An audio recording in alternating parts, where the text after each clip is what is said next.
Sino ba yung bumaba sa kotse na yon? Wala naman akong inaasahan na bisita. Aling Susi, parang si Randy. Oo nga si Randy. Oo nga, Tinay. Ang anak ko nga si Randy. Dito na lang po natin siya hintayin. Ang dami niyang dalang pasalubong, oh. Anak ko, kailan ka pa dumating? Kahapon lang, Nay. Mano po? Kaawaan ka ng Diyos. Ang tagal mo ring nawala, anak. Sa wakas nagkita na ulit tayo. Opo, Nay. Tapos na ang kontrata ko sa Saudi. Salamat naman at nakauwi ka ng maayos. Lalo kang gumagwapo, Randy. Mukha ka ng Arabo. Hindi ka nga namin kagad nakilala eh. Akala namin kung sinong artistang dumating. Hindi pa rin kayo nagbabago, Ate Tinay. Sige, maiwan ko muna kayong mag-ina. Kanina pa naman ako nandito eh. Tsaka na lang ulit tayong magkwentuhan, ha? Lagi pa rin palang pumupunta dito si Ate Tinay. Kung hindi nga sa kanya eh. Naging kainip-inip ang ilang taong kong paghihintay sa'yo. Kapag nandito siya, lagi niyang pinasasaya ang araw ko. Malaki pala ang utang na loob ko kay Ate Tinay kung ganun. Bigyan niyo na lang siya ng chocolate. Bakit nga pala hindi mo isinama ang mag-iina mo? Masakit po kasi ang tiyan ni Marilyn eh. Ang mga anak naman namin ayaw sumama kung hindi kasama nanay nila. Ang tagal ko na rin kasing hindi nakikita ang mga apo ko eh. Di bale, sa susunod, sasama ko na sila. Nay, kumusta naman kayo habang wala ako? Namiss ko talaga kayo. Lagi din ako nag-aalala sa inyo dahil mag-isa lang kayo dito.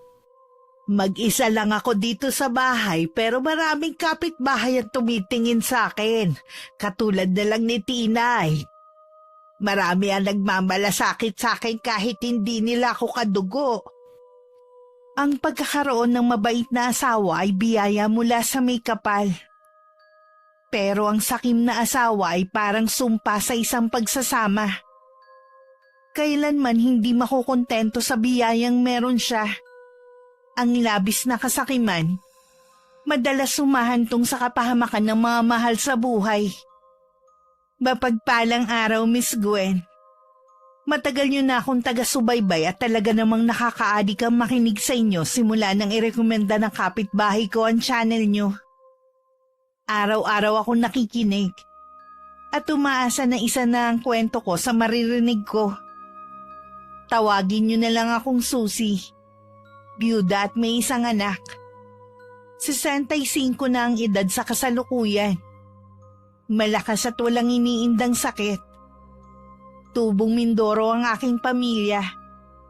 Pero dito na kami sa Pampanga naninirahan dahil taga rito ang nasira kong asawa. Maaga akong nabyuda. 30 pa lang ang edad ko noon. Mula nang mamatay sa aksidente ang asawa ko, hindi ko na ulit ibinaling ang atensyon ko sa ibang lalaki. Na kahit ilang buwan pa lang siyang namamatay noon, marami na ang nagpapalipad hangin sa akin. Buong buhay ko, inilaan ko na lang sa nag-iisa kong anak.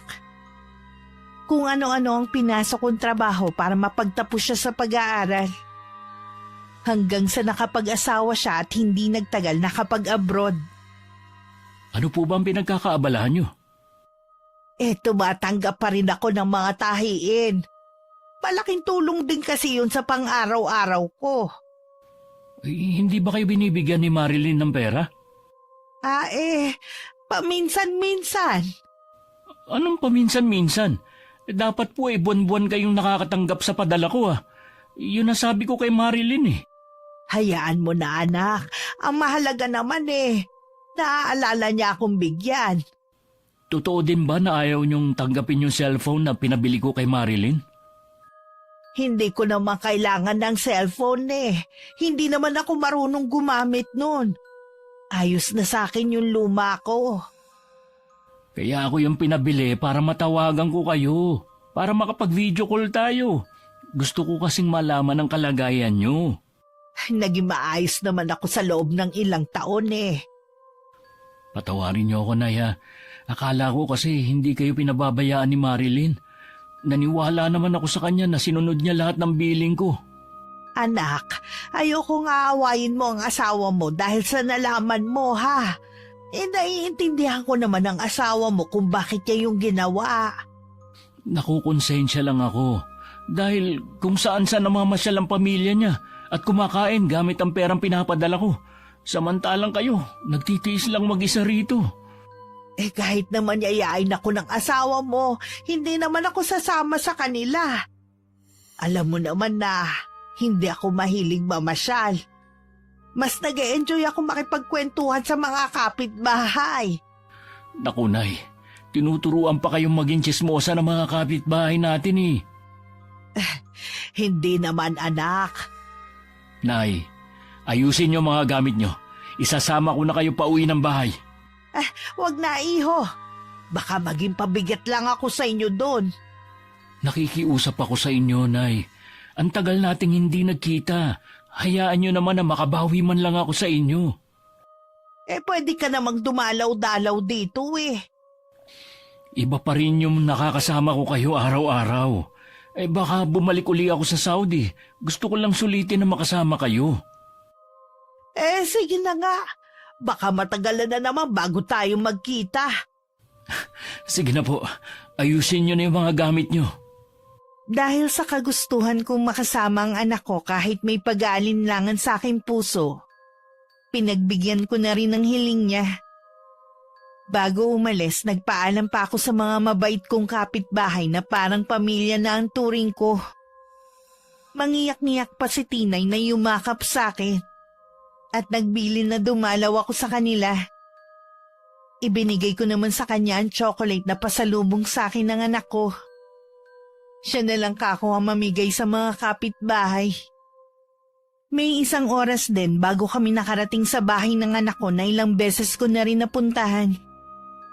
Pero madalas nasa labas lang ako ng gate. Dahil ayaw akong papasukin ng aking manugang. Pagdating hindi maitago ni Marilyn ang pagkagulat na makita ako. At napasulyap pa siya sa malaking bag na dala ng anak ko. Agad niyang niyaya si Randy sa isang saradong silid para kausapin ng sarili na. Anong ibig sabihin nito, Randy? Mula ngayon, dito na titira si Inay. Ha? Di ba ayaw naman ng nanay mo dito? Ayaw niya?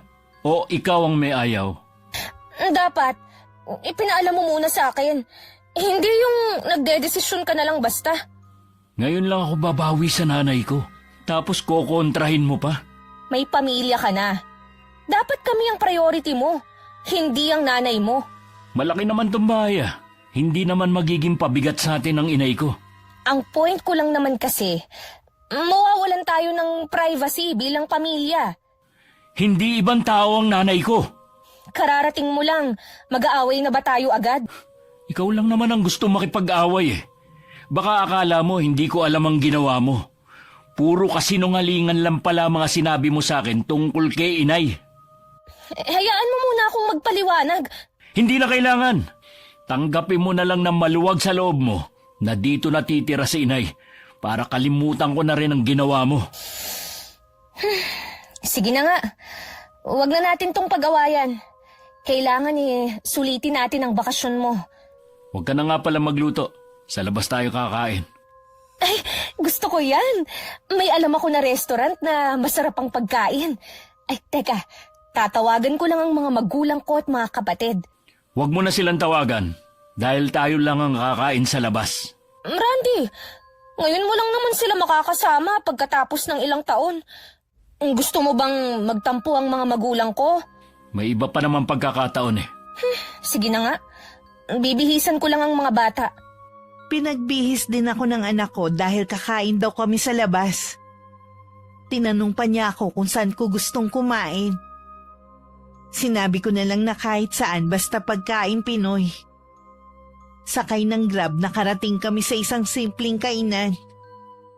Napansin ko namang kanina pa walang kibo si Marilyn. Mukhang ayaw niya akong kasama. Dahil narinig ko kanina sa bahay na tinanong niya ang anak ko kung bakit kasama pa ako. Habang naghihintay ng mga order namin, nagpaalam lang akong pupunta sa banyo. Oh, Akala ko ba tayong pamilya lang ang kakain sa labas? Kaya ba kanina ka pa nakasimangot at hindi pinapansin si inay? Paano kasi? Hindi ko isinama ang mga magulang at mga kapatid ko dahil akala ko, sabi mo, tayo lang ang kakain sa labas. Hindi ko ba pamilya si inay? Ha? Kayo nga ng pamilya mo kung saan-saan kumakain at namamasyal. Hindi nyo man lang maalala na yayain ng inay na alam mong nag-iisa lang sa bahay. May narinig ka ba sa akin? Ha? Ilang oras pa lang nating kasama ang inay mo? Ilang beses na tayong nagtatalo dahil sa kanya. Ikaw ang may problema, hindi si inay. Mula pa kanina, pinakita mo na ang tunay mong ugali pagdating sa nanay ko. Akala ko pa naman tanggap mo siya at aalagaan kapag nasa malayo na ako. Hindi na nga ako magkanda-ugaga sa pag-aalaga sa mga anak natin eh. Pag-aalagain mo pa ako sa nanay mo. Sana man lang kahit ibinigay mo mga kailangan niya. Pero anong ginawa mo? Ultimo maliit na halaga na pinaaabot ko sa'yo, hindi mo ibinigay. Akala ko ba, hindi mo na yan uungkatin kapag pumayag ako na sa atin tumira ang nanay mo? Ayusin mo kasi ang ugali mo. Ayokong tatratuhin mo na parang ibang tao si inay. Oo na. Pabalik na ako sa lamesa namin nang makita ko na parang nagtatalo ang mag-asawa. Bago ko makalapit, tumigil na rin sila. Ilang sandali pa dumating na ang mga order namin. Pinagsilbihan naman ako ng anak ko. Inalok niya ako ng lahat ng mga nakahain sa mesa namin. Salamat anak ha. Kumain ka na rin. Nay, kung may gusto pa kayo, magsabi lang kayo o orderin natin. Ang dami nga nitong in-order mo eh. Mauubos kaya natin to. Pwede naman nating iuwi kapag hindi naubos. Kumain lang po kayo, Nay. Halos lahat po ng in-order ni Randy paborito nyo. Oo nga eh. Oh, mga apo, bakit hindi kayo masyadong kumakain? Ay naku, Nay. Hindi po kasi nila gusto ang pagkain dito eh. Di sana sa iba na lang tayo kumain. Doon sa gusto ng mga apo ko. Di kayo naman po ang hindi nakakain. Alam kasi namin na pagkain Pinoy lang ang gusto nyong kainin. Pasensya ka na, iha, kung medyo maselan ako sa pagkain, ha? Hindi nyo kailangang humingi ng pasensya, Nay. Marami pa naman pagkakataon para kumain sa ibang restaurant na gusto naman nila. Pilitin na lang natin na ubusin ang pagkain. Sayang din kasi ang mahal pa naman. Hindi lang ang mga apo ko ang tamilmil sa pagkain, pati ang manugang kong si Marilyn. Halata sa ekspresyon ng mukha niya na hindi niya gusto ang pagkain. Kahit masarap naman ang mga pagkain at paborito ko pa ang ilang putahe, nawalan na rin ako ng gana. Ipinabalot na lang ni Randy ang natira at inuwi namin. Nag-enjoy naman ako dahil nakasama ko ang anak ko at mga apo. Pagdating sa bahay, agad na ako nagpunta sa silid na ibinigay sa akin. Kumain lang naman kami sa labas, pero napagod agad ako. Naiiling na lang ako dahil parang pinapaalala no na tumatanda na ako. Mahal, matutulog ka na ba? Hindi pa naman. Bakit? Kachat ko kasi sina Mama. Tinatanong nila kung kailan daw tayo magbabakasyon. Gusto raw nilang pumunta ng Palawan eh. Napapagod pa kasi ako eh. Alam mo naman, nakararating ko lang kahapon. Yun nga ang sabi ko eh. Di ba, anniversary na nila sa isang buwan, kaya gusto nilang mag-celebrate sana sa Palawan. Matagal pa naman pala eh. Mabuti na rin kasi na habang maaga pa mapagplanuhan na natin, di ba? Dapat sila nagpaplano nun at hindi tayo. Nasanay kasi ang pamilya ko na kapag may planong mamasyal o magbakasyon, ako ang taga-ayos ng lahat. Mabuti nga yun para makapag-relax ka rin habang nagbabakasyon ka rito. Ilang taon din ako na puro trabaho. Ang gusto ko sana, mahabang pahinga na dito lang sa bahay. Grabe ka naman. Magpahinga ka muna ng ilang araw at saka natin planuhin ang bakasyon ng buong pamilya. Pwede mo ba akong masahihin? Oo naman. Masama bang pakiramdam mo? Medyo eh. Masama pala ang pakiramdam mo, pero nagyaya ka pang lumabas. Hindi naman tayo nag-enjoy. Ikaw lang naman ang hindi. At saka ikaw, turuan mo naman ang mga anak natin na huwag maging maselan sa pagkain. Eh anong magagawa ko kung hindi nila gusto ang pagkain? Hindi naman kailangang gustuhin nila ang pagkain. Basta kainin nila kung ano ang nasa mesa. Tama na nga, magtatalo na naman tayo eh. Kinabukasan maaga akong gumising. Tahimik pa ang buong bahay. Nakialam na ako sa kusina at ako na lang ang nagluto ng almusal namin. Katatapos ko lang ang magluto nang magising si Randy. Humihikab pa siyang lumapit. Ipinagtimpla ko naman siya ng kape niya. Natutulog pa raw ang mag-iina at malamang mamaya pa magigising ang mga yon. Sanay daw kasing tanghali na gumigising mula nang umalis siya. Kaya kami na lang ang nagsalo ng niluto kong agahan. Ito talagang luto niyong hinahanap ko, Nay. May kasama kasing pagmamahal ang pagluluto ko kaya masarap. Kaya pala walang katulad. Kumain ka pa ng marami. Nay, pwede niyo bang lutuan ng mga anak ko? Ang papayat kasi. Baka kung ano na lang ang pinapakain sa kanila ni Marilyn. Oo ba, akong bahala. Siya nga pala. Kailan nga ba ulit ang balik mo sa Saudi? Nay, wala na po akong balak bumalik doon. Ha? Bakit naman? Ayoko na kasing malayo sa pamilya ko at sa inyo. Matanda na kayo at kailangan din merong titingin sa inyo. Kung magsalita ka naman parang uugod-ugod na ako. Meron naman akong kaibigan na nag-aalok sa akin ng trabaho dito. Hindi man kasing laki ng kita ko sa Saudi, kahit papano, kasama ko naman ang mga mahal ko sa buhay. Sinabi mo na ba kay Marilyn ang desisyon mo? Hindi pa. Kumukuha lang ako ng tiyempo para sabihin sa kanya. Masaya ako na hindi ka naaalis. Hindi naman kasi sa lahat ng pagkakataon pera ang mahalaga. Kailangan mo lang ipaliwanag ng mabuti sa asawa mo para maintindihan niya. Oo naman, Nay. At saka kahit hindi niya magustuhan, hindi na rin magbabago ang isip ko. Kahit ano pang desisyon mo, anak, lagi lang ako nandito para suportahan ka. Nararamdaman kong magkakaproblema ang anak ko oras na ipaalam niya sa asawa na hindi na siya babalik sa ibang bansa. Pero tama naman ang desisyon niya. Masyadong maluho ang manugang ko at ang kanyang pamilya. Hindi man lang nakaisip na mag-ipon para sa kinabukasan ng mga anak. Naghahanda na ako ng tanghalian nang lumabas si Marilyn sa kwarto nila kasama ang dalawa kong apo. Kahit hindi niya sabihin, ipinagtimpla ko pa rin siya ng kape at gatas naman sa mga apo ko. Hinanap din niya si Randy. At sinabi kong kanina pa umalis. Alam niyo ho ba kung saan nagpunta si Randy? Ang paalam niya makikipagkita lang daw siya sa kaibigan niya. Sana naman umuwi na siya. Yayayain kasi namin siyang kumain sa labas Naghahanda na kasi ko ng pananghalian natin Iinitin ko na lang sana yung mga natirang ulam na inuwi natin. Ay, hindi kami kumakain ng tira-tira ng mga bata. Sana po, ipinakain niyo na lang sa mga aso sa labas.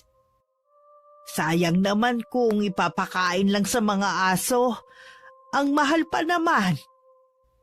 Kung nanghihinayang ho kayo sa pagkain, kayo na lang ang kumain. Basta kami, hindi rito kakain. Hihintayin na lang namin si Randy. Hindi naman kasi nagpasabi kung anong oras darating ang anak ko. Baka matagalan pa yun.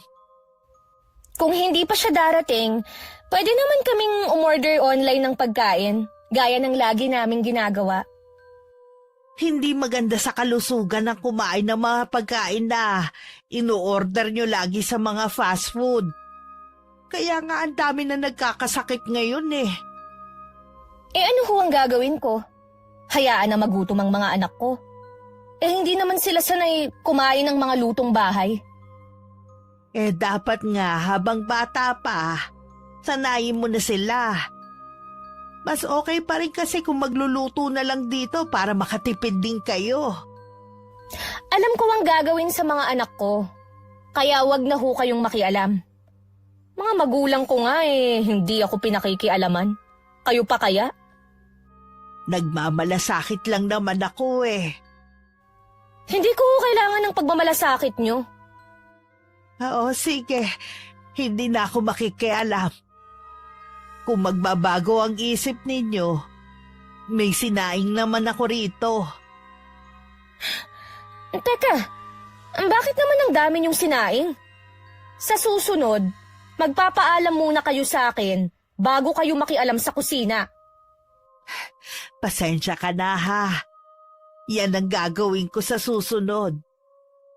Pasado alauna na hindi pa rin dumarating si Randy. Kanina pa rin siya tinatawagan ng asawa pero hindi siya sumasagot. Lukot na nga ang mukha nito at nagrereklamo na rin sa kanya ang dalawang bata na nagugutom na. Ang ginawa niya, umorder na nga lang ng pagkain at sa sala sila kumain na mag-iina. Habang nasa kusina ako at mag-isang kumakain, gusto ko rin sanang hintayin ng anak ko para may makasabay ako. Kaya lang nagugutom na rin ako. Ilang sandali lang dumating na rin si Randy. Nagtaka pa siya na bakit sa sala kumakain ng mag-iina. Umorder na lang kami ng pagkain. Kanina pa nagugutom ang mga bata Bakit kasi ang tagal mo? Yayayain ka sana namin kumain sa labas May hinintay pa kasi akong isang kaibigan Na-traffic siya. Kaya nalate sa usapan namin. Bakit nga pala tayo dito kumakain? Gusto kasing manood ng TV ng mga bata habang kumakain Si Inay nga pala. Ngayon, nasa kusina. Baka kumakain na rin. Bakit hindi mo man lang inaalok ng pagkain nyo? Aalukin ko? Hindi naman siya kakain ito. Kahit na. Sana inalok mo pa rin. Kumain ka na ba? Hindi pa nga Sabayan mo na kami ng mga bata. Marami naman ang in-order ko Hindi na. Sa kusina na lang ako kakain. Yung mga tira lang ang ininit ng inay mo. Ayos lang. Sayang naman kung itatapon lang yun. Sige, ikaw ang bahala. Iniwan na ni Randy ang mag-iina niya sa sala at pumunta na siya sa kusina. Narinig ko naman ang boses niya kaya alam kong dumating na siya. Naabutan pa niya akong kumakain. Kumuha na ako ng plato at kubyertos niya para makakain na rin siya. Pasensya na, Nay, kung ngayon lang ako. Kanina ka pa nga namin hinihintay Nagugutom na ako kaya nauna na akong kumain. Sa susunod, huwag niyo na akong hintayin. Ayoko malipasan kayo ng gutom. Oh, sige anak. Baka gusto niyo na manok. Ihingi ko kayo kay Marilyn. Ang dami naman nun Hindi na anak. Okay na ang mga ulam na nandito. Ang dami pa nga nito kumusta nga pala ang lakad mo? Okay naman po. Sa 1 linggo, tatawagan ako ng kaibigan ko kung bakante na yung posisyon na ina-applyan ko. Dapat ipaalam mo na kay Marilyn ang naging desisyon mo. Mamaya po kakausapin ko na siya. Nung hapon, nagulat kami ng anak ko na may mga kaibigan na dumating si Marilyn. Nang tanungin ko si Randy kung kilala niya ang mga dumating, hindi naman daw. Hindi ko alam kung maiinis ako dahil humingi pa ang mga yun ng pasalubong sa anak ko. Hindi man lang sinaway ng asawa niya ang mga yun. Ay, kay Marilyn na lang kayo humingi. Nasa kanya na kasi yung mga pasalubong na dala ko maiwan ko muna kayo May gagawin pa kasi ako. Iniwan na lang muna namin ang mga bisita sa sala. Dinala ko na rin ang mga apo ko sa kwarto nila. Dahil hindi naman sila pwedeng makihalubilo sa mga yon. Si Randy naman nagkulong lang sa kwarto nila mag-asawa. Dahil abala ako sa pag-iintindi sa dalawang bata, hindi ko na malayang nakaalis na pala ang mga bisita. Naabutan ko si Randy na nagliligpit ng mga kalat sa sala. Ako na ang bahala sa mga kalat na yan, iho. Nasa na nga pala ang asawa mo? Sumama po siya sa mga kaibigan niya, paalis. Malamang uumagahin na naman yun sa pag-uwi. Ano ba yung si Marilyn? May pamilya na siya. Dapat hindi na siya lumalabas kasama ng mga kaibigan niya. Nasanay na kasi nung wala ako rito. Ang katwiran niya, naglilibang lang siya. Pasensya ka na, iho, ha? Pero hindi ko gusto ang asal ng mga kaibigan ng asawa mo eh. Kahit naman po ako hindi ko nga alam kung saan niya nakilala mga ngayon. Ganun na ba talaga ang asawa mo nung makilala mo siya? Nagbago lang siya nung makapagtrabaho ako sa abroad. Biglang lumaki ang ulo at naging sosyal na. Hindi naman sa nakikialam ako pero may ipon ka ba, anak? Dahil kung wala baka hindi ka payagan ng asawa mo na hindi na ulit umalis. Kaya nga po naghanap ako ng trabaho Wala rin namang napuntahan yung mga pinadala ko. Hindi man lang inisip ni Marilyn ang hirap ko sa Saudi. Halos gutumin ko na ang sarili ko dun. Basta makapagpadala lang ako ng malaking halaga. Tapos makikita ko sa mga post niya kung saan-saan sila pumupunta ng pamilya niya. Maluho nga talaga ang asawa mo. Nakikita ko naman yun Pati nga ang dalawa mong anak napupuna kong nakuha ang ugali ng nanay nila.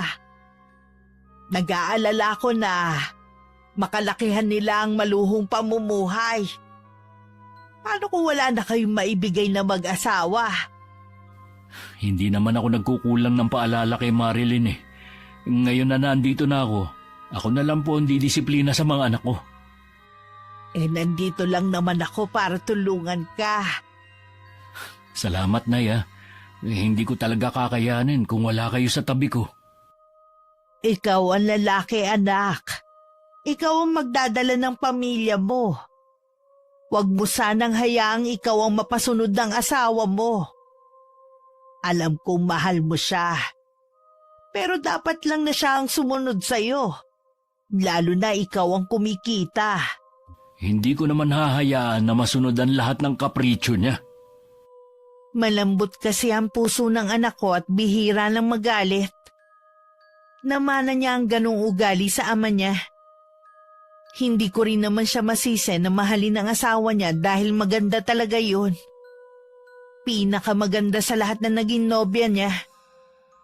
Yun nga lang sablay sa pag-uugali. Noon pa ayoko na sa kanya. Nararamdaman kong hindi siya makakabuti sa anak ko. Pero dahil mahal siya ng anak ko, mas pinili kong manahimik na lang. Gaya nga ng sabi ni Randy, mag-uumaga na nang dumating si Marilyn. At hapon na siya nagising. Gusto na sanang makipag-usap sa kanya ng anak ko pero isiningit na naman ito ang tungkol sa pamilya niya. Mahal, kinukulit na ako ng mga magulang ko kung kailan daw tayo magpapalawan. Kung gusto niyo magpalawan, di bahala kayo. Ano bang klaseng sagot yan, ha?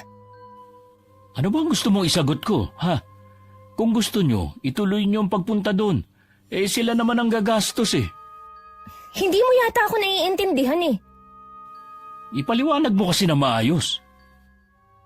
Kaya ako to sinasabi sa'yo dahil gusto ng mga magulang ko na ikaw ang gumastos. Regalo mo daw sa kanila. Ano ka mo? Pati ba naman yun? Ako na nga gumastos sa iba niyong bakasyon dati, kahit hindi ako kasama. Alam mo naman na wala ng trabaho pareho ang mga magulang ko. Kaya wala silang pera. Oh, yun naman pala Bakit kailangan nilang pumunta doon? Wala naman pala silang budget. Huwag mong sabihin na hindi mo sila pagbibigyan. Sapat na lang ang pera ko dito. Baka wala pang 1 buwan, ubus na to. Oh, babalik ka pa naman sa abroad Tsaka ka na lang mag-ipon ulit. Wala na akong balak bumalik doon. Ha? Bakit naman? Isipin mo naman, sa loob ng 5 taong pabalik-balik ko sa Saudi, ito palang bahayan na ipupundar natin. Wala ka man lang ipon. Anong gusto mong gawin ko, ha? Ipunin lahat ng padala mo? Hindi na kami gumastos, ganon? Hindi yun eh. Alam mo na hindi panghabang buhay ang pagtatrabaho sa abroad. Dapat naging masinop ka sa pera. Lagi naman kitang pinaalalahanan tuwing magkausap tayo sa cellphone. Pero ano ginawa mo? Umiiwas ka. Alam mo naman na gusto ko ring maranasan ang mga hindi ko naranasan dati. Hindi naman siguro masama yun. Dapat nagtitira ka. Pati kasi pamilya mo nakikinabang sa padala ko. Pero nanay ko, pinagdadamutan mo. Oh, anong mangyayari sa atin ngayon kung hindi ka nababalik sa Saudi? Naghanap na ako ng trabaho dito. Randy, magkano lang ang magiging sahod mo dito kumpara sa trabaho mo sa Saudi? Wala ka na rin magagawa dahil hindi na ako pumirma ng kontrata bago ko umuwi.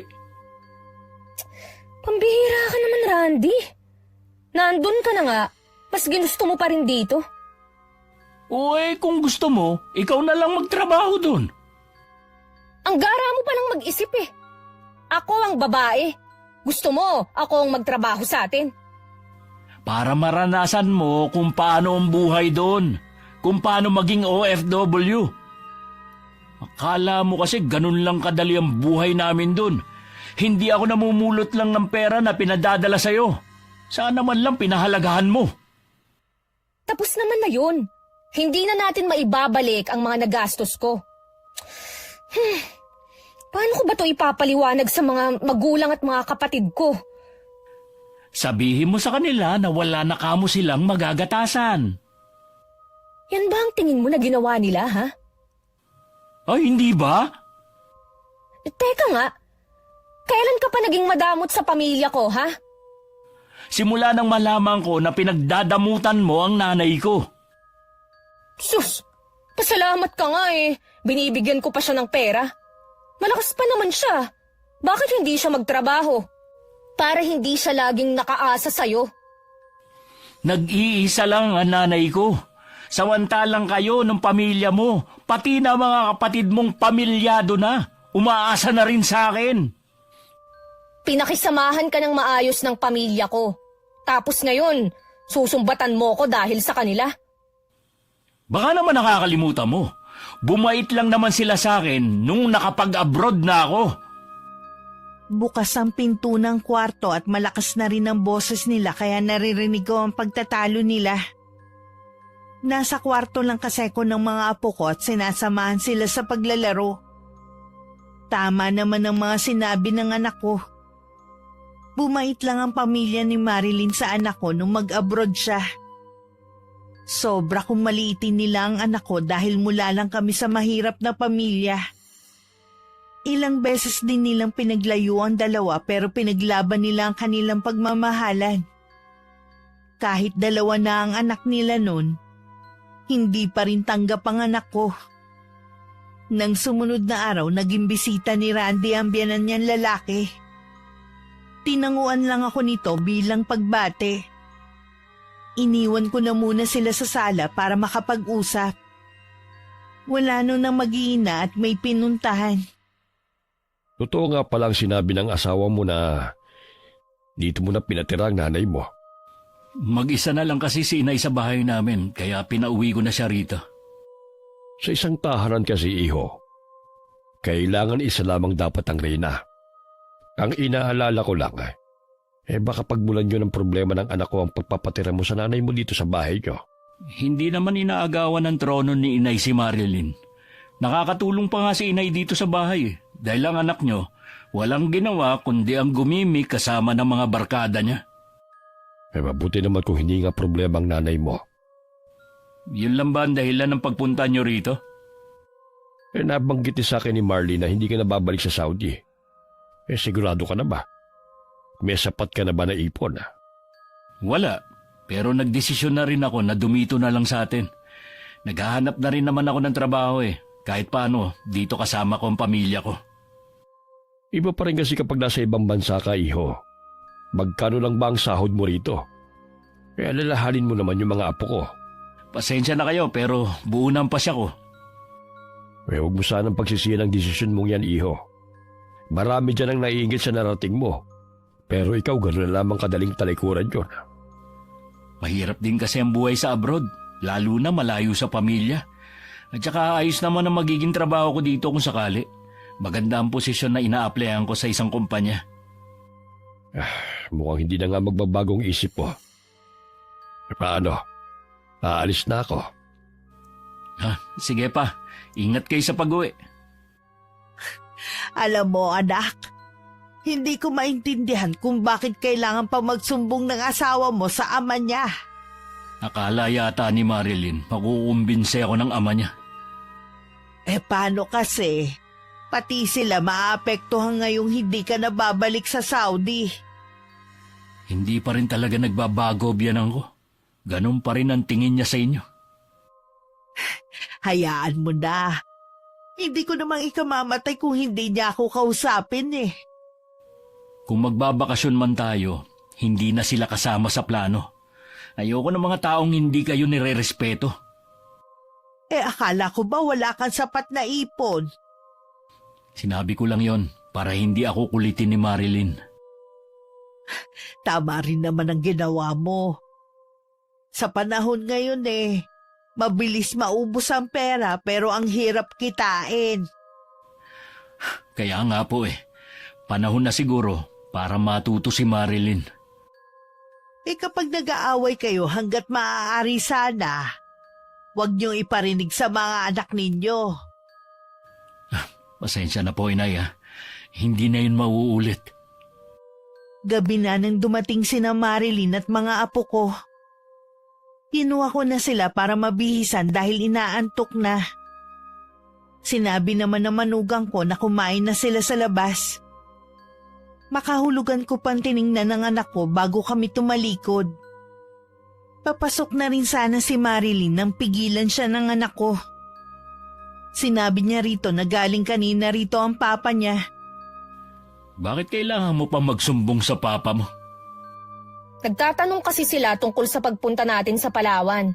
Kaya nabanggit ko na hindi ka na nga aalis ulit. Hindi pa rin nagbabago ang papa mo, no? Sana man lang inisip nila mga naibigay ko sa kanila. Sana man lang konting respeto sa nanay ko. Oh, ano bang ginawa ni Papa, ha? Hindi man lang niya kinausap si Inay Sus, para yun lang noon pa man, hindi na niya kinakausap ang nanay mo Masyado ka namang OA. Talaga bang hindi niyo magawang respetuhin ang nanay ko? Pati yung pagtira niya rito, kwinento mo pa. Bakit? Totoo naman na nandito ang nanay mo Nag-aalala lang naman ng pamilya ko na baka magbago ang trato mo sa akin sa bahay na to. Hindi mo ba naiisip na malaking tulong si Inay sa atin?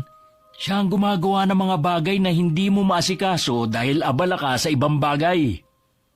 Kaya nga hindi na ako gumagawa Dahil alam ko naman na papapel yung nanay mo. Di tama nga ako. Imbis na magpasalamat ka, yan pa talaga sasabihin mo.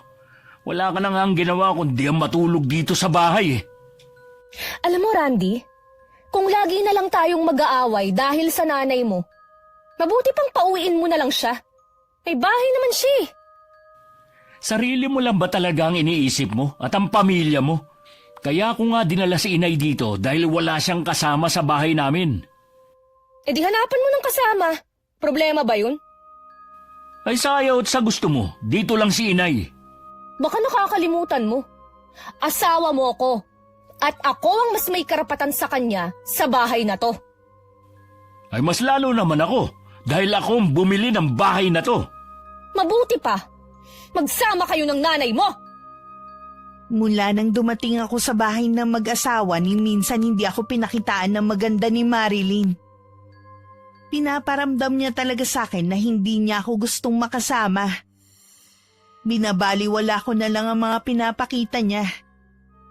Ang mahalaga sa akin na tutulungan ko ang anak ko sa dalawa niyang anak at mga gawaing bahay. Iniwasan ko na rin na sumama sa kanila kapag kakain sa labas. Hanggat maaari kasi ayoko makigulo pa. Dumating ang araw na natanggap sa trabaho si Randy. Imbis na matuwa si Marilyn, parang hindi pa niya nagustuhan yun. Mas gusto pa talaga niyang malayo sa asawa. Basta malaki ang sahod. Wala na talagang pag-asa na bumalik ka ng abroad. Mas gusto mo pa yatang malayo ako sa inyo eh. Kung sa tingin mo, nagsasakripisyo ka sa malayo, kami rin naman. Hindi mo man lang inisip ang kinabukasan ng mga bata. Sana kasi nagtatabi ka rin sa mga pinadadala ko sa iyo. Kaso mo, ubos biyaya ka.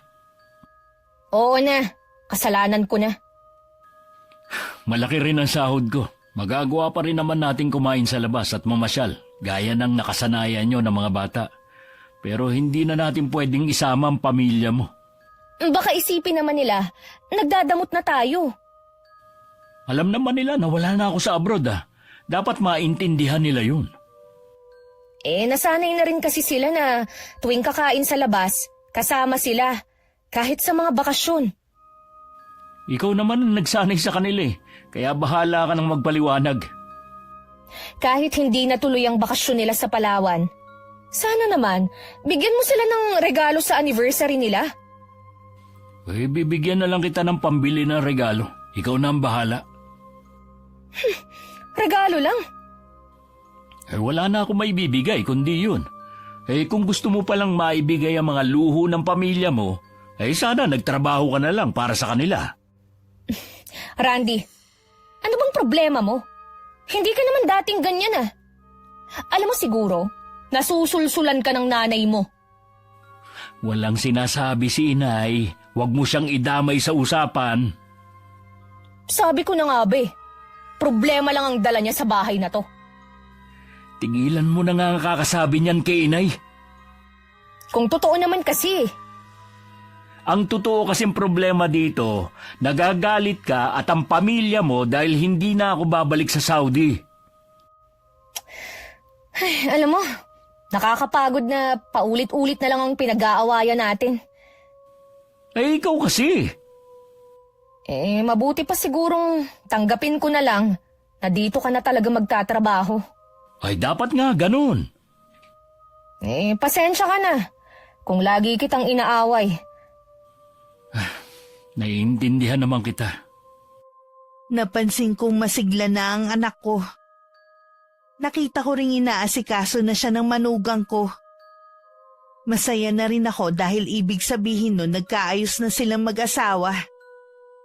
Natanggap na siguro ni Marilyn na wala na talagang balak bumalik ng Saudi si Randy. Lumipas ang mga araw, madalas pa rin umaalis si Marilyn. Pero bago naman umuwi si Randy galing trabaho, nandito na siya sa bahay. Malamig pa rin ang pakikitungo niya sa akin. Kinakausap lang niya ako kapag kaharap ang anak ko. Nasaan ang mga bata? Nasa kwarto na sila at naglalaro. Hindi ba sila kakain? Pinakain na raw sila ni inay. Ewan ko ba kung bakit kailangang pakainin ng maaga? Mabuti nga na kumain na sila. Dapat nga nasa tamang oras ang kain nila eh. Wala naman yun sa oras. Basta ang importante, kumakain bago matulog. Ang mabuti pa kumain na tayo. Masamang pinaghihintay ang grasya. Oo nga. Kanina pa rin naman ako nagugutom. Sa dami kasi ng trabaho, nakalimutan ko magmerienda. Naku, hindi ka dapat nagpapalipas ng gutom sa trabaho. Kanina lang naman yun. Dapat siguro nagbabaon ako ng sandwich. Minsan kasi hindi na ako pumupunta sa kantin eh. Hayaan mo. Bukas gagawan kita ng sandwich na babaunin mo. Salamat, mahal ah. Siya nga pala. Nabilang mo na ba ng regalo mga magulang mo? Oo, kanina lang. Ang plano na nga lang nila kumain sa labas. Mas okay nga yun eh. Sabi ko nga sa kanila, dapat sila lang dalawa. Huwag na akong isama ang mga kapatid ko. Maiba nga pala ako. May trabaho na ba si Kuya Ted? Wala pa nga Malapit ng mga nakang asawa niya. Baka gusto niya mag-apply sa amin.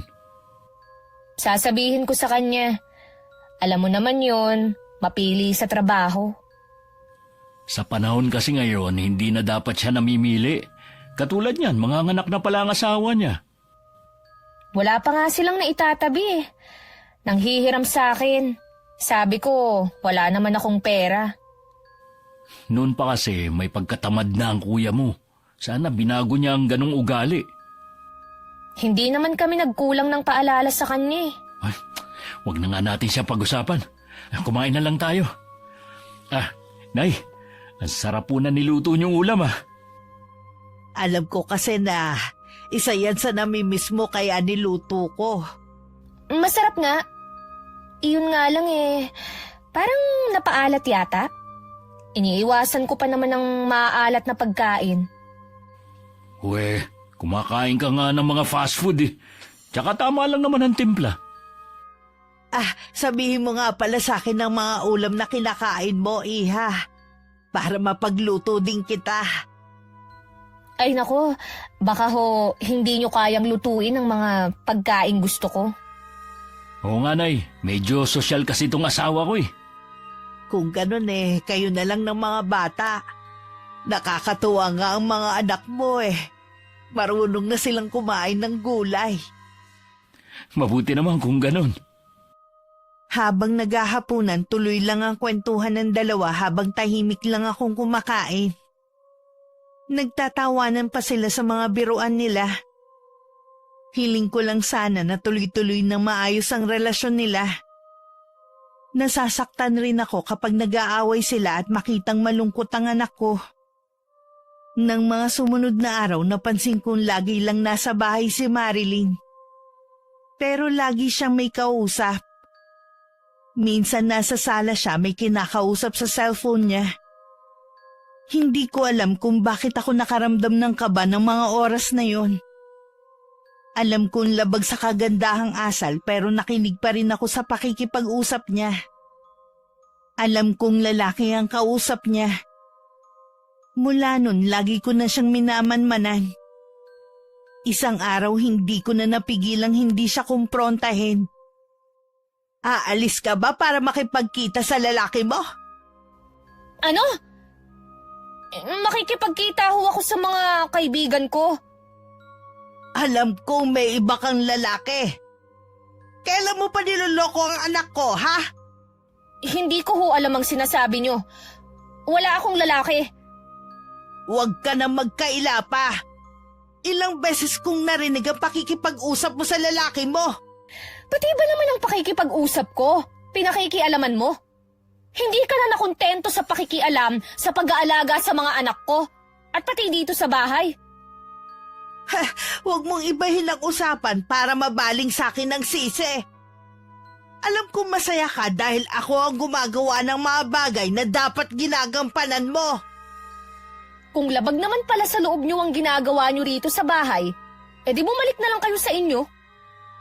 Hanggat hindi sinasabi ng anak ko na umalis ako, dito lang ako. Matigas ka talaga, no? Lahat naman ginawa ng anak ko para sa iyo Ano pa bang kulang? Tama lang naman naggawin niya lahat. Dahil pamilya niya kami. Kaya siguro pilit mo siyang pinapaalis dahil may iba kang lalaki. Oras na magsumbong ka kay Randy at masira ang pamilya namin. Tandaan mo, hindi kita mapapatawad. Ikaw ang sumira sa pamilya mo dahil sa pagiging makasarili mo. Gusto mo sa'yo na lang lahat. Wala akong pakialam kung yan ang tingin mo sa akin. Basta tumahimik ka. Sino ka para patahimikin ako, ha? Dapat kasi hindi ka nalang isinama rito ni Randy. Alam mo naman na may pamilya na ang anak mo. Sana, hindi ka na nagsumiksik pa dito. Ayaw mo ko nandito dahil alam mong anumang oras, pwede kang mabuko sa ginagawa mong pagtataksil. Ipapaalam ko to kay Randy.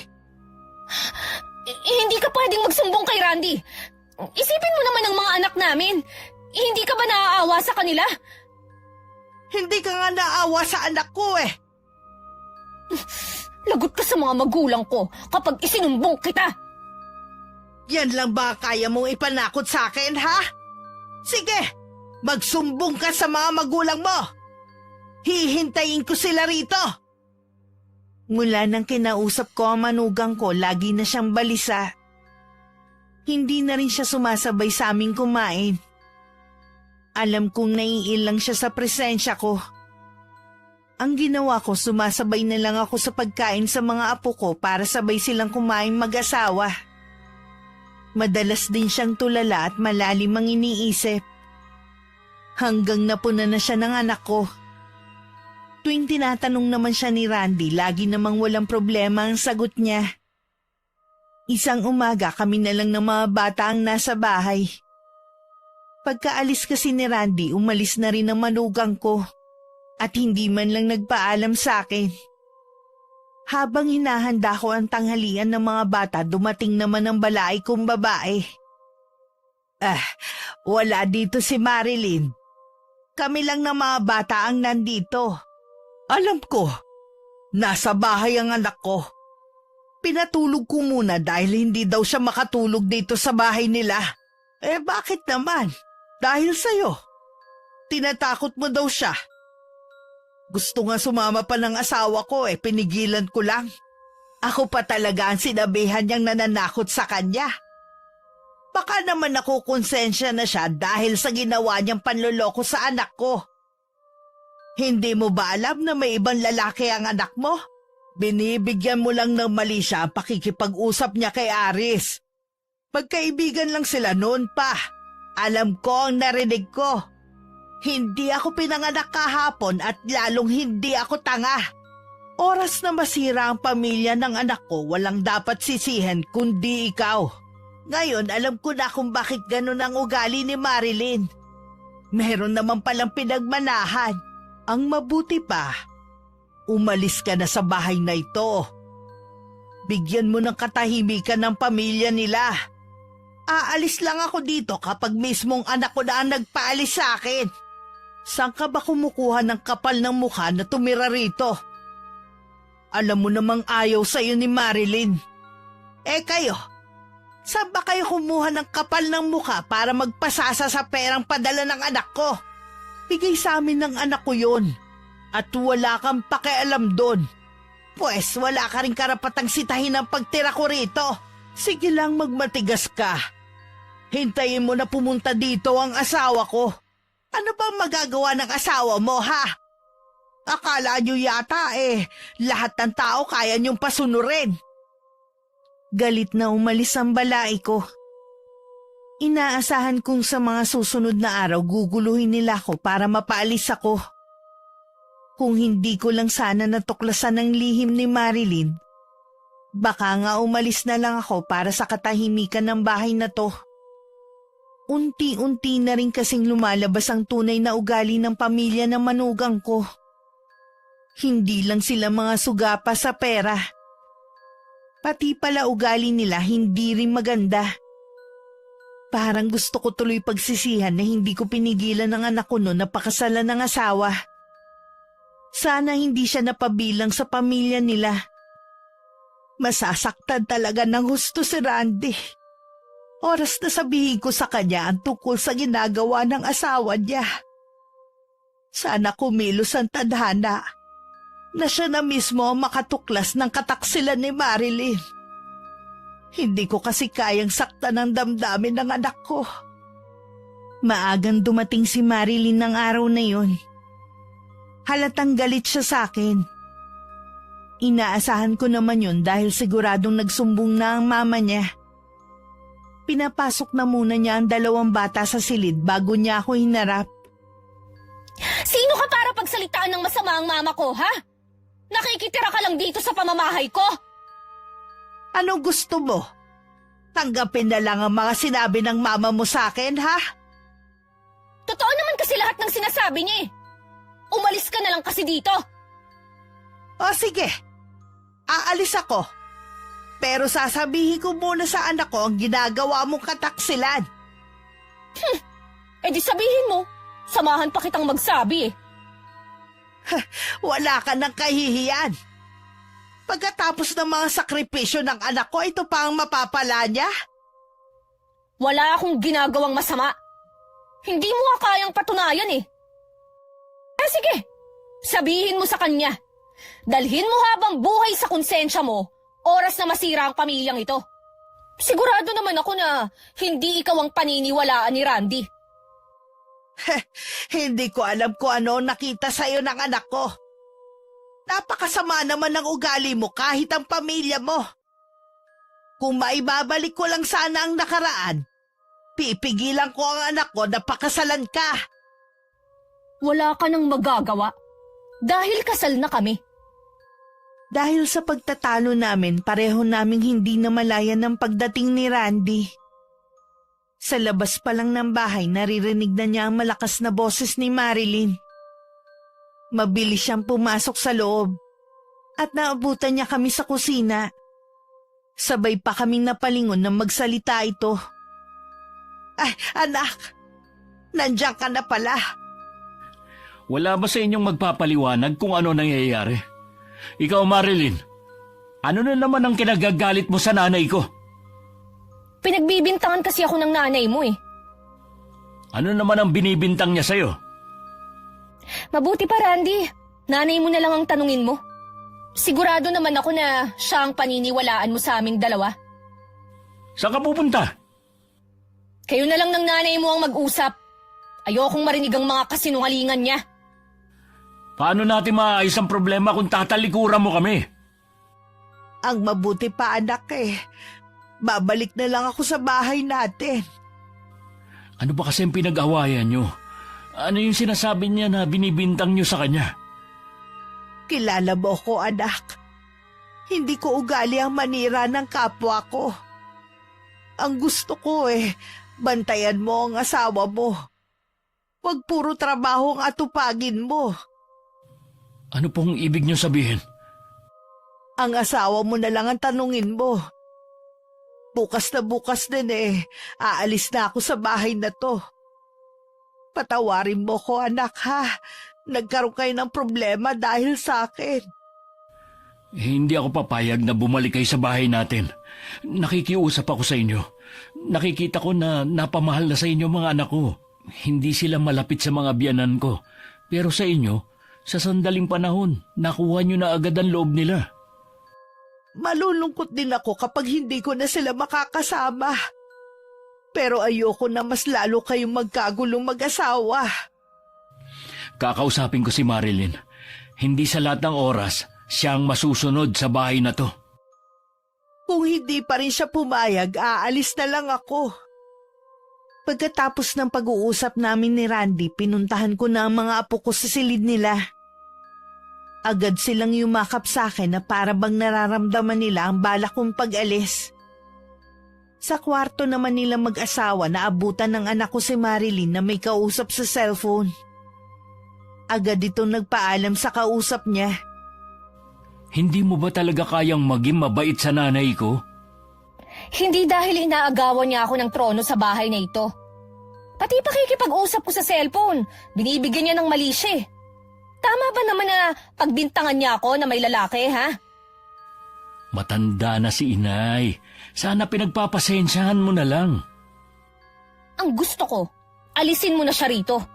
Para matahimik na ang bahay na ito. Wala namang ginagawang masama si inay eh. Ikaw lang naman tong ayaw sa kanya. Hindi mo ba naiisip, napalapit na sa kanya mga anak natin. Malulungkot sila oras na umalis ang lola nila. Ang dami nang ang alam ng dalawa eh. Marunong nang kumain ng gulay at nagdadasal na rin bago kumain at matulog. Dahil yun kay inay. So ipinamumukha mo sa akin na wala akong silbing ina, ganun ba? Dapat nga ikaw ang nagtuturo nun sa mga anak natin pero ang nanay ko pa talaga. Sige, gagawin ko yan. Basta paalisin mo lang ang nanay mo dito.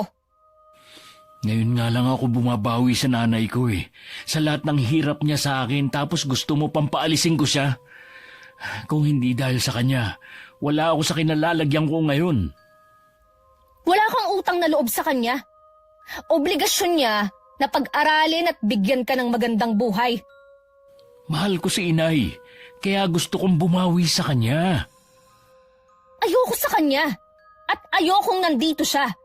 Hindi mo ba ako naiintindihan, ha? Kapag umalis si inay, sasama ako sa kanya. Mag-isa ka sa bahay na to. Ano? Mas pipiliin mo ang inay mo kaysa sa akin, ha? Anong klase kang asawa? Nagtitimpi lang ako sa ugali mo at sa mga naririnig ko sa mga kaibigan natin na mga ginagawa mo habang nasa abroad ako. Sige, sila ang paniwalaan mo kaysa sa akin na asawa mo. Isang ebidensya lang at talagang iiwan kita. Isasama ko ang mga anak natin. Gawin mo at mananagot ka sa papa ko. Lagi naman yan ang panakot mo eh. Ano bang meron dyan sa ama mo? Ha? Malalaman mo. Oras na iwan mo ko. Nang sumunod na araw, dumating naman ang balay kong lalaki. Si Marilyn ang nagpapasok sa kanya. Kasalukuyan ako naglilinis noon ng kusina nang tawagin ako ng manugang ko. Pagpunta ko sa sala, prenteng nakaupo si Manuel. Si Marilyn naman pangiti-ngiti sa isang tabi. Kitang-kita ko rin ang galit sa mukha ng ama niya. Nagsumbong na naman siguro sa'yo tong anak mo, no? Natural na magsusumbong sa akin ang anak ko dahil inaapi niyo siya sa sarili niyang pamamahay. Walang umaapi sa kanya sa bahay na ito. Mula nang magsama sila ng anak ko, nagbuhay reyna ng anak mo at alam yan ni Marilyn. Tama lang. Dahil hindi namin pinalaki ang mga anak namin para lamang maghirap sa mga asawa nila. Eh ano ba talaga ang sadya mo, balae? Umalis ka na sa bahay na ito bago pa kita kalad ka rin palabas. Sino ka para gawin sa akin yan, ha? Huwag mo akong subukan. Hindi ko alam kung saan kayo kumukuha ng kakapalan ng mukha ng mag-ama. Ipinaglalaban ko lang ang karapatan ng anak ko. Eh pareho lang naman tayo nakapakanan ng mga anak natin ang iniisip. Sana kung nagmamalasakit ka sa pagsasama nila, pagsabihan mo yung anak mo na maging tapat naman sa anak ko. Alam na ng papa ko na ginagawan mo lang ako ng kwento na may ibang lalaki. Wala kang maipakita na ebidensya eh. Ang kapal ang mukha mo para sirain ang pagsasama ng dalawa. Bumalik ka na sa pinanggalingan mo at hayaan mong mamuhay ng tahimik ang mag-asawa.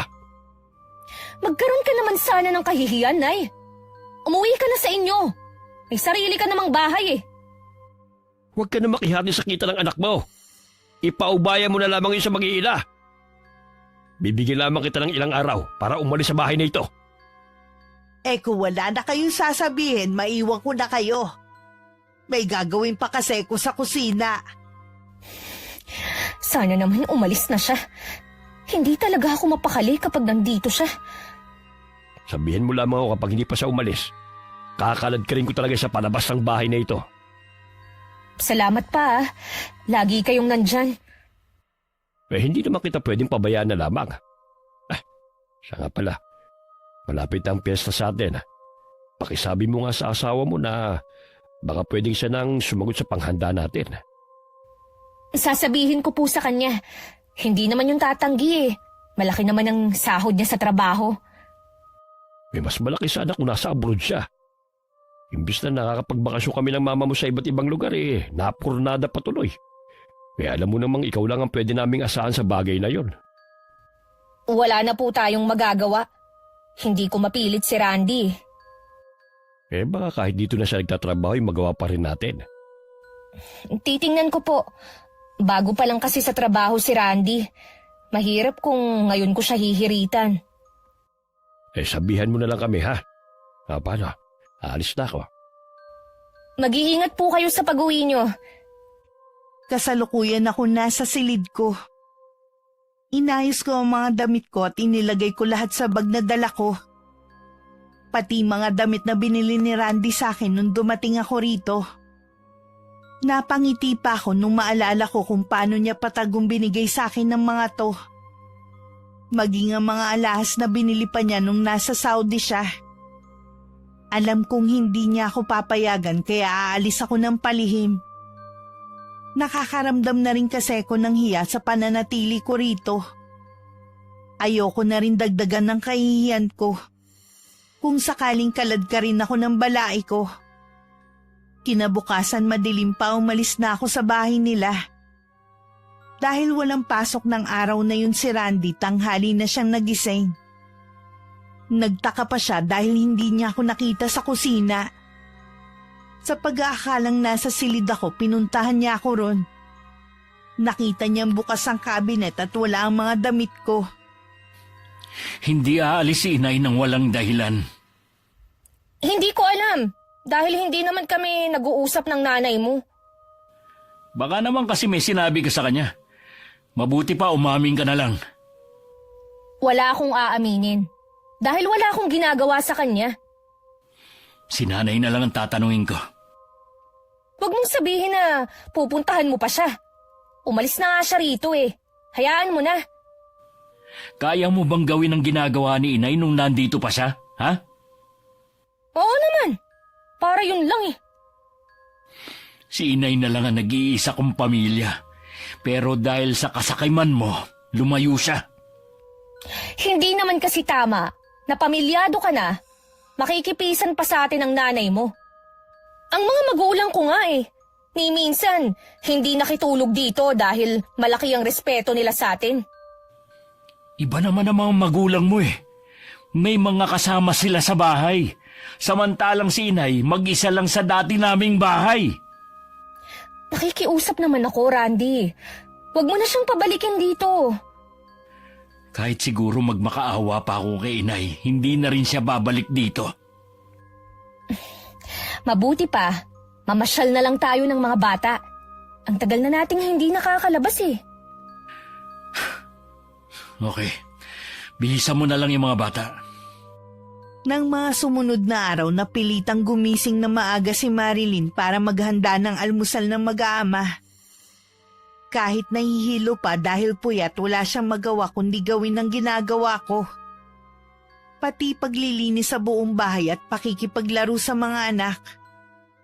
Kahit gustong matulog sa tanghali, hindi naman niya magawa. Gustuhin man niyang umalis, wala namang maiiwan sa mga anak. Hanggang hindi na nakatiis. Nagsabi na siya kay Randy na kumuha na sila ng kasambahay. 1 linggo pa lang akong wala sa kanila. Alam mo ba kung magkano na ang bayad sa kasambahay ngayon, ha? At wala din naman papayag na mababa ang sahod. Napapagod na kasi ako eh. Kulang na nga ako sa tulog oh. Mahirap kumuha ng kasambahay ngayon kahit kakilala pa natin. At saka 4 na lang naman tayo dito sa bahay. Konti lang naman ang gagawin. Ang hirap nga eh. Hindi na nga ako makalabas man lang kasama ng mga kaibigan ko. Akala ko ba kaya mo lahat ng ginagawa ni inay? Wag na nga natin siyang pag-usapan. Pwede kang kumuha ng kasambahay, pero ikaw ang magbabayad. Bakit ako? Saan naman ako kukuha ng pambayad? Kaya nga eh, wala ka naman palang pambayad. Ang lakas na ang loob mong magsabi na kumuha ng kasambahay. Malaki naman ang sahod mo ah. Hahatiin ko sa 2 ang sahod ko dahil kailangan ko magbigay kay inay. Ano? Bakit mo naman siya bibigyan ha? Nakalimutan mo na ba? Hindi mo ibinigay sa kanya yung lahat ng perang para sa kanya. Hindi mo ba naiisip na sa gagawin mong yan, kami ng mga anak mo ang magsasakripisyo? Hindi kayo magsasakripisyo dahil ibibigay ko naman lahat ng kailangan nyo. Baka ang ibig mo sabihin, ang pamilya mo ang magsasakripisyo dahil wala na akong balak magbigay sa kanila. Umuwi ka lang dito. Naging madamot ka na. Dahil nakita ko kung gaano ka kaswapang sa pera. Pati yung maliit na halaga para kay inay, nagawa mo pang kupitin. Mas higit naman akong may karapatan sa sahod mo kaysa sa nanay mo. Pasalamat na lang siya. Kahit papano binigyan ko siya. Wala na talaga ako masabi sa kasakayman mo. Hindi ako papayag. Nakahati ko ang nanay mo sa sahod mo. Sasabihin ko to kay Papa. Ay sige, sabihin mo. Wala akong pakialam. Randy! Bumalik ka rito! Nag-uusap pa tayo! Randy! Buwisit talaga. Ang tanda na mamas boy pa rin. Simula nang umalis ako sa bahay ng anak ko, may ilang beses na rin akong dinalaw ni Randy. Naikwento ko na rin sa kanya ang ginawang pakikipag-usap sa akin ng mga magulang ni Marilyn. Kung paano nila ako sinabihan na umalis sa bahay na yon. Hindi niya yun nagustuhan. Pero sabi ko na lang na hayaan na. Nang araw na yon, hindi ko inaasahan ng pagdating ng anak ko. Ganong oras kasi nasa trabaho siya. Mas lalo ako nag-alala nang makita ko ang malaking pasa sa mukha niya. Teka, nakipag-away ka ba, ha?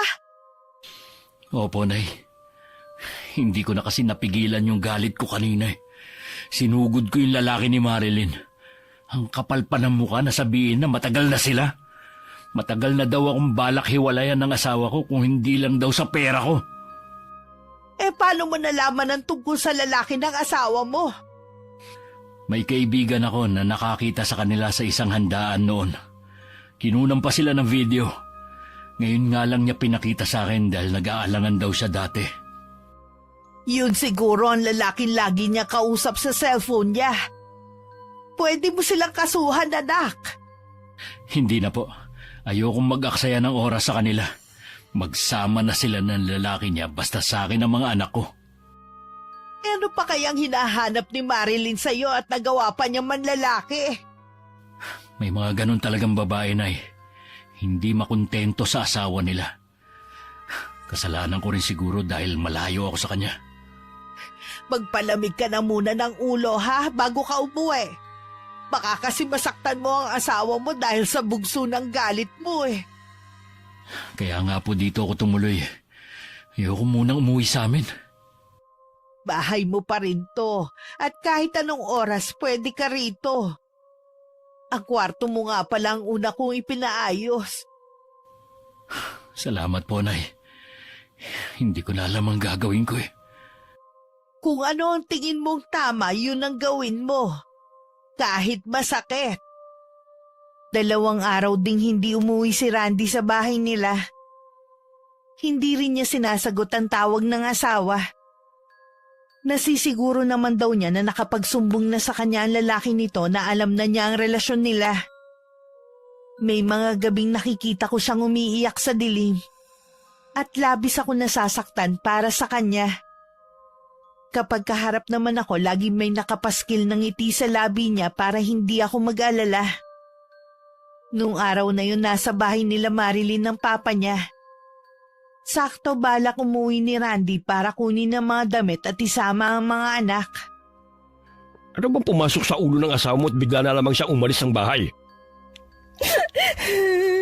Hindi ko nga po alam eh. Basta na lang siyang hindi umuwi. Sigurado ako, nandun siya sa nanay niya. Kapag hindi pa siya umuwi ngayon, pupuntahan natin siya sa bahay ng nanay niya. Hindi na po kailangan. Nandito na ako. Nagpakita ka ng hayop ka. Ilang araw mong hindi inuwian ng mag-iina mo.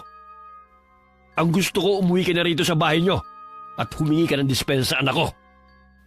Bakit ko naman gagawin yun? Sa taksil niyong anak. Ang video na to ang katibayan ng pagtataksil nila ni Aris. Nakakaya ka? May asawa din pala ang lalaking yun. Siguro nilaso ng nanay mong isip mo. Hindi ko na kayang tagalan na pakisamahan ng anak niyo. Nandito ako para kunin ang mga anak ko.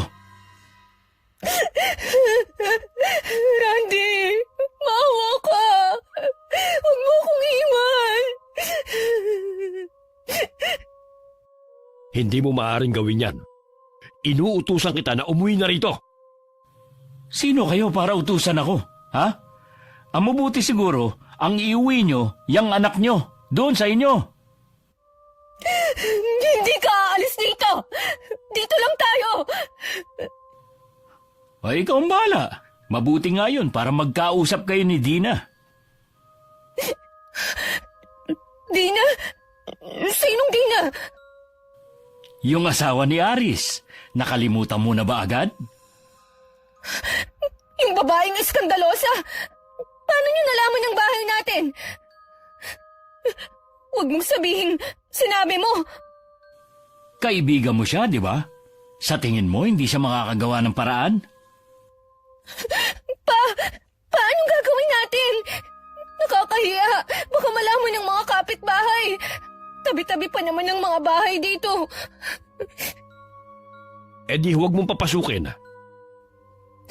Mas lalo siyang magwawala. Kilala ko si Dina. Mabuti pa umuwi na lang tayo sa bahay. At ikaw, Randy, imbis na ipagtanggol mo ang asawa mo, ikaw pa talaga nagpahamak sa kanya.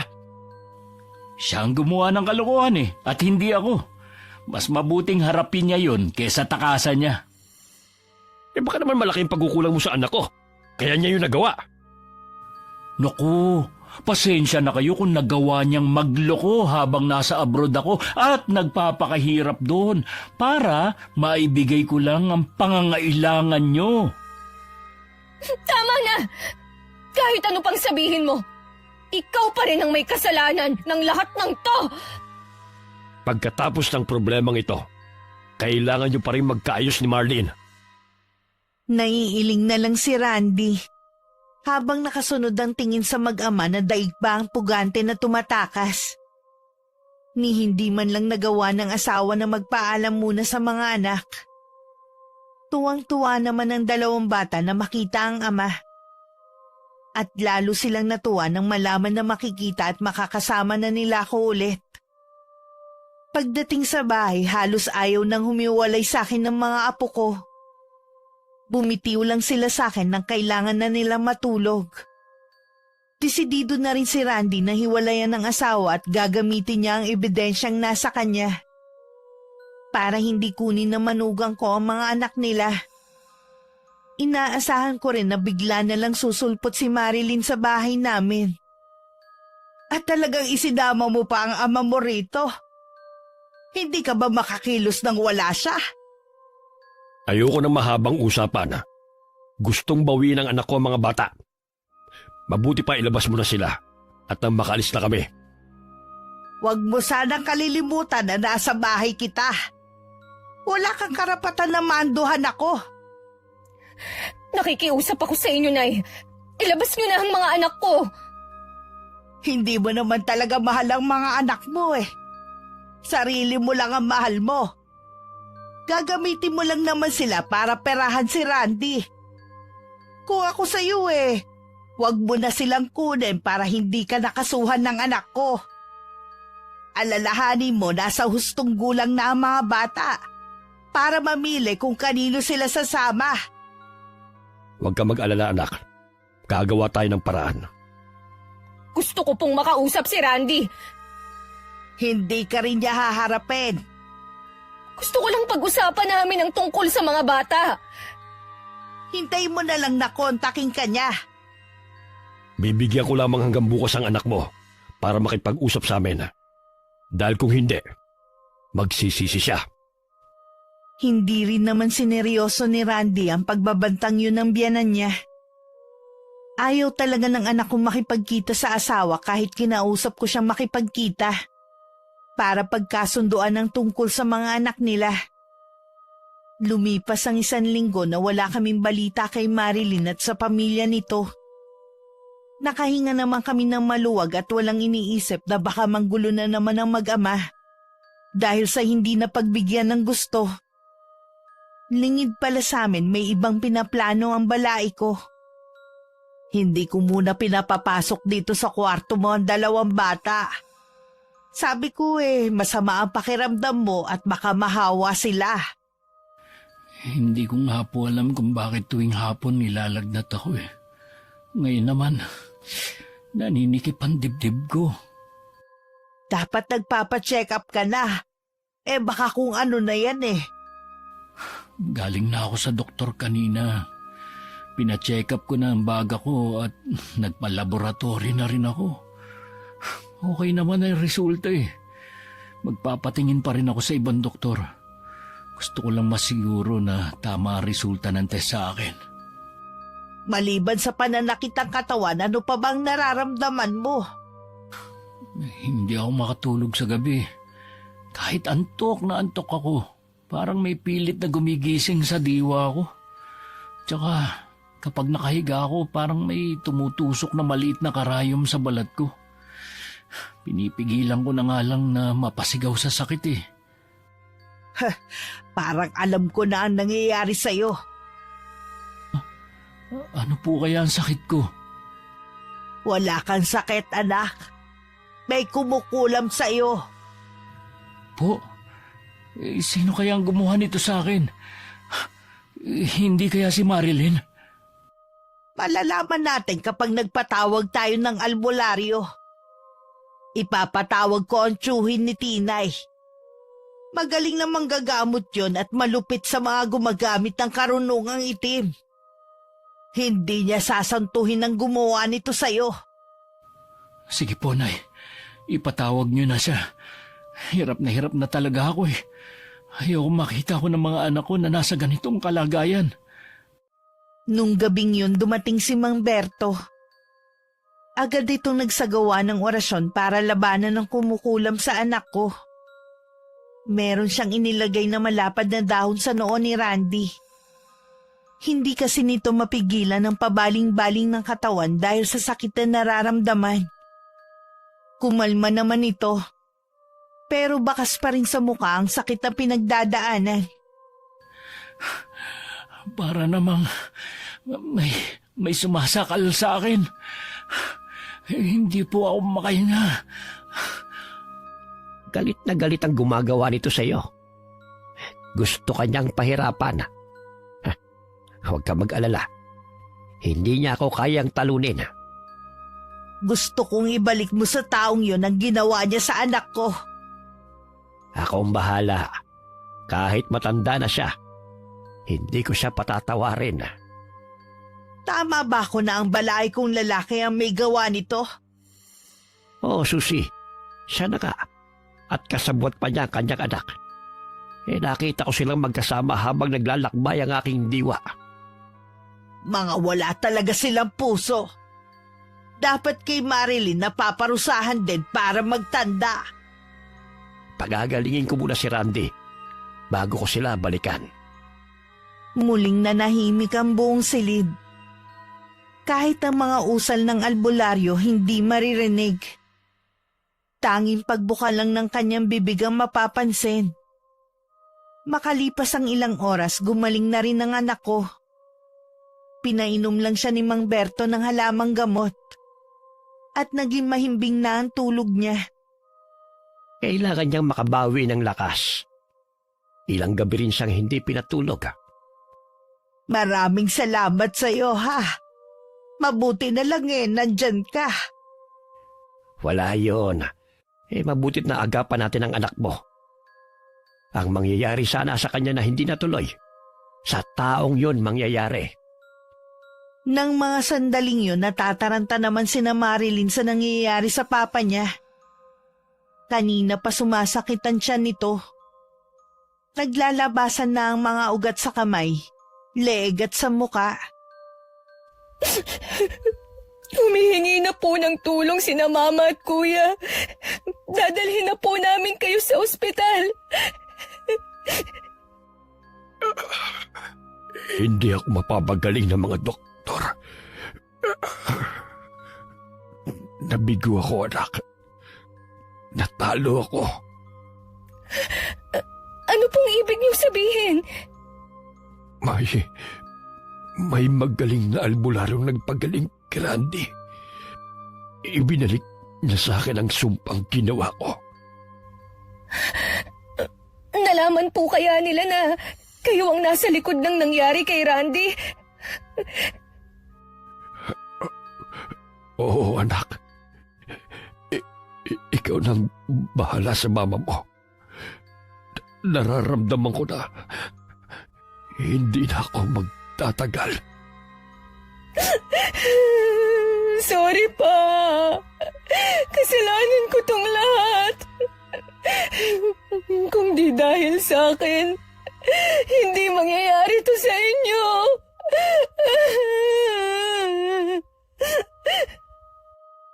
Dahil sa kasakiman, kaya tayo umabot sa ganito.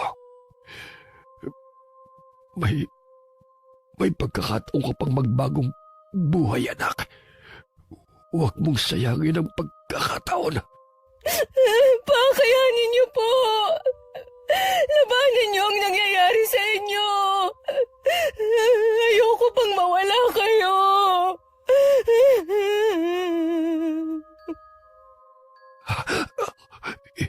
Hindi ko na kaya, anak. Patawarin mo ko. Hindi ako naging mabuting ama sa'yo. Pa! Pa!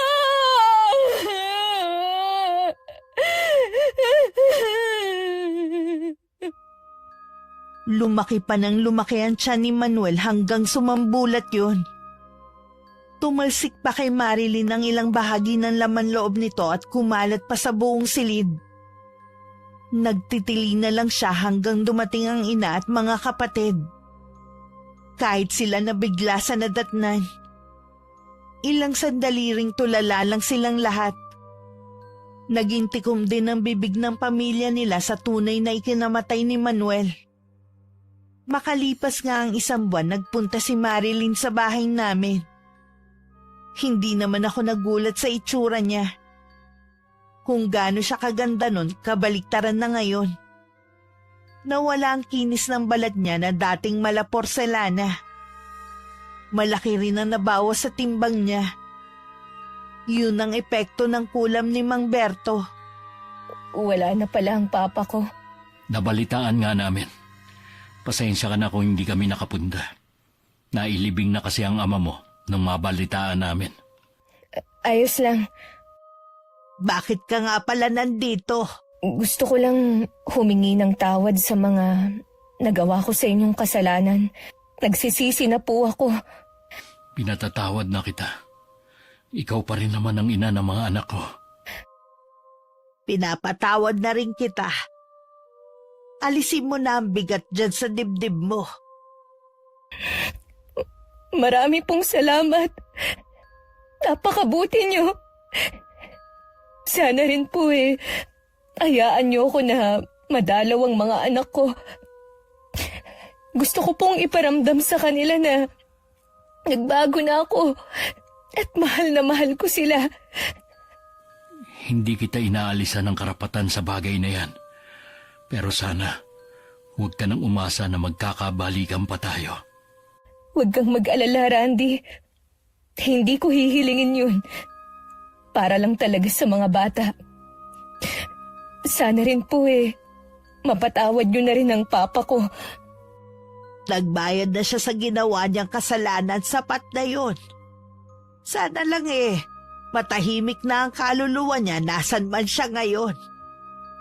1 beses sa 1 linggo dinadalaw ni Marilyn ng mga anak niya sa bahay. Naging magkaibigan naman sila ng anak ko sa kabila ng mga nangyari. Alam kong masaya sila na hanggang magkaibigan na lang sila. Ang mahalaga na patawad na nila ang isa't isa at wala nang galit sa mga puso nila. Ang pagiging sakim ay isa rin sa dahilan ng problema sa isang tahanan o pagsasama. Kapag sariling kapakanan lamang ang laging iniisip at hindi makontento sa kung anong meron, kapahamakan ang magiging resulta. Gaya ng nangyari kay Marilyn at sa kanyang ama. Nabuhay nito ang naging kapalit dahil sa kagustuhan na mahawakan sa leeg si Randy. Alam ko marami ang may ganitong pangyayari sa buhay nila, Miss Gwen. Sana hindi lang ako, ang anak kong si Randy, at higit sa lahat ang manugang kong si Marilyn ang may napulot na aral sa naging karanasan naming ito. Maging sana ang mga kapwa ko tagapakinig sa inyong channel. Maraming salamat sa pagpili ng sulat ko. Wakas. Okay, shoutout po tayo. Shoutout kay Miss Ami Yong. Hi kay Janelle Lasam. Hi kay Prot from Cebu City. Hi kay Jamaica Solas.